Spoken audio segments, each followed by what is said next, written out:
June, US President Donald Trump formalized an agreement at Versailles, establishing a bold 60-day timeline aimed at concluding the conflict with Iran and achieving a resolution regarding its nuclear ambitions. The deadline arrived on Monday, yet the gap between the two parties has widened since that time. Discussions, as limited as they might be, have primarily centered around the reopening of the Strait of Hormuz and the removal of the US blockade on Iran, actions that were anticipated to occur as part of the interim agreement.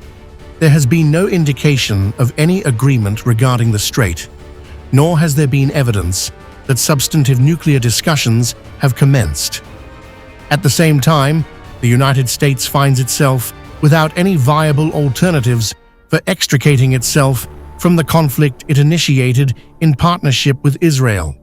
Agreeing to Iran's recent requests would effectively grant it authority over a vital international waterway, which, prior to the conflict, was responsible for transporting 1/5 of the globe's oil and gas trade, a move that would essentially signify a capitulation. Intensifying the highly unwelcome war would not only deplete US stocks of sophisticated missile interceptors, but also disrupt the global economy and inflate gas prices just before the congressional elections in the United States. Each side has firmly entrenched itself, anticipating that the other will yield first. To date, neither has shown any signs of backing down.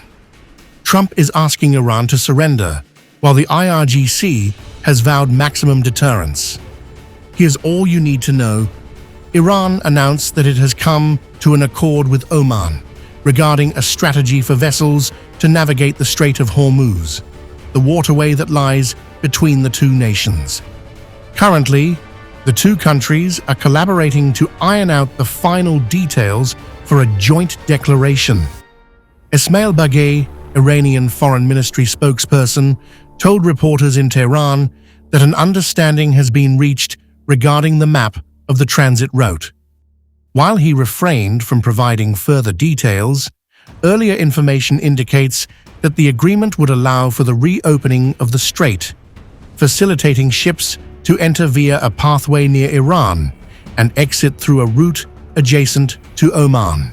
During a transitional phase, vessels would be permitted to pass without incurring any fees or tolls.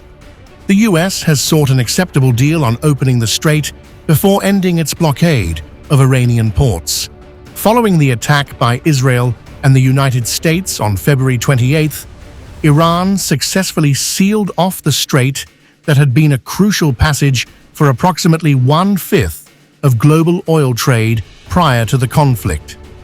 Speaking to Fox News reporter Trey Yingst, Trump asserted that the United States would launch a bombing campaign against Oman if it were to get in the way, punctuating his point with an expletive for added emphasis. This marks yet another instance where Trump has issued threats towards Oman. In May, he told reporters during a cabinet meeting that Oman will behave just like everybody else, or we will have to blow them up. Trump said the US has a back channel for talks with the Islamic Revolutionary Guard Corps. According to UN spokesperson Stéphane Dujarric, Secretary General Antonio Guterres is advocating for the resumption of peace talks between Iran and the United States, emphasizing that a military resolution to the ongoing conflict is not feasible. Dujarric said the UN chief also thinks the countries need to lower the rhetoric that we've been hearing in recent days. The agreement reached in June, referred to as the Memorandum of Understanding, mandated a cessation of all military actions and established a 60-day time frame to achieve a conclusive agreement aimed at permanently concluding the conflict and addressing the enduring contentions surrounding Iran's nuclear endeavors. The request emphasized the necessity of reopening the Strait of Hormuz while assigning Iran an ambiguously outlined responsibility in managing the flow of traffic, which left room for the possibility that it could impose charges following the 60-day period. Iran has taken advantage of that provision to assert its authority over the waterway. 1 week following the signing of the agreement, Iran commenced attacks on ships navigating a route along the Omani coastline, situated across the strait and monitored by US military forces, designed to circumvent Iran's oversight.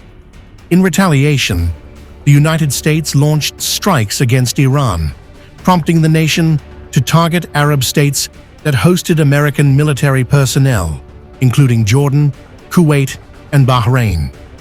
Furthermore, the US revoked the waivers that had been part of the original agreement, which permitted Iran to export its oil on the global market, while Trump reinstated a blockade on Iran's ports. Both parties blamed one another for breaching the June agreement, which has nearly been rendered void. The hostilities gradually subsided. A corresponding ceasefire in Lebanon involving Israel and the Iran-supported Hezbollah has largely remained intact, despite the presence of Israeli forces in significant portions of the southern region of the country. Lebanon's territorial integrity and sovereignty were to have been ensured under the June deal.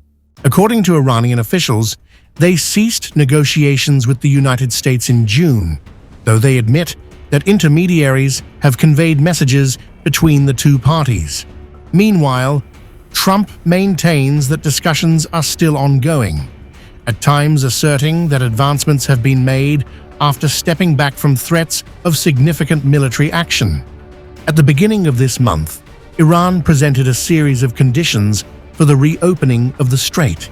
These demands encompassed the removal of the American blockade, the withdrawal of US military personnel stationed near Iran, and compensation for the damages caused by the conflict initiated by the US and Israel on February 28th.